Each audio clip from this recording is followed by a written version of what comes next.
comparing the Red Sox, a lot of teams would compare themselves once upon a time to the Red Sox. That's the standard. That's who you want to be. And we talked about this on an earlier podcast, but Tampa's the team the Red Sox want to be when they grow up. They bring in Chaim Bloom, and they really want to be a team that develops talent, doesn't go out there and overpay. You've got the Yankees questioning themselves, obviously, after, flailing and going out in the wild card against the Red Sox. Obviously, it makes sense to be more fiscally responsible and develop your own talent. It's just easier said than done. And when you're a team like the Red Sox, it's not easy, but you can spend your way out of a lot of problems. That's still not the goal. After 2 years of Chaim Bloom, you think the Red Sox have closed the gap at all on the Rays and becoming like the Rays, or this is just kind of a perfect storm sort of moment here? Yeah, I think it's we need to be careful not to react to essentially 22 innings, which is where the Red Sox got themselves into this ALCS by beating the Rays back to back in walk-off wins that frankly could have gone either way. And that's to take nothing away from what the Red Sox have accomplished. I just think it's a little premature to say, well, they've closed the gap. And, 2 years into his tenure here, Bloom has achieved what he set out to do. That isn't the case yet. I still think that the Rays are probably better positioned for the near future because they've got this young, controllable, mostly homegrown roster.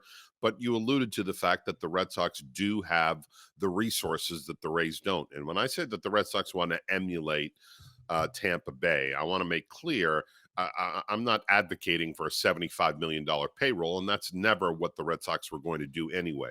But the word that Chaim Bloom says so much that he's sick of it is sustainability. And that's the ability to be a competitive team year after year and avoid the sort of boom bust pattern we've seen here over the last 10 years. Yeah, the Red Sox have won 2 World Series since 2013. They've also finished last a number of times, which should never happen to a team with those resources.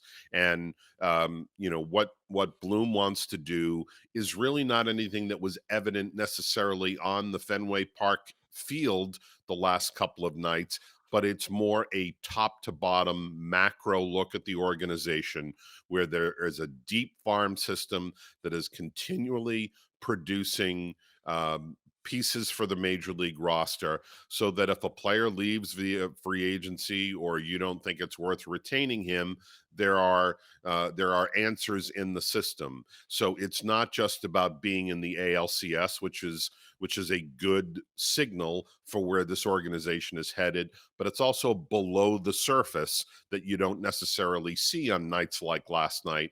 And that's the retooling of the minor league system to provide a lot of talent going forward. Yeah, and so there appears to be some in the pipeline, but again, until they get to the majors, it's hard to tell exactly what you have.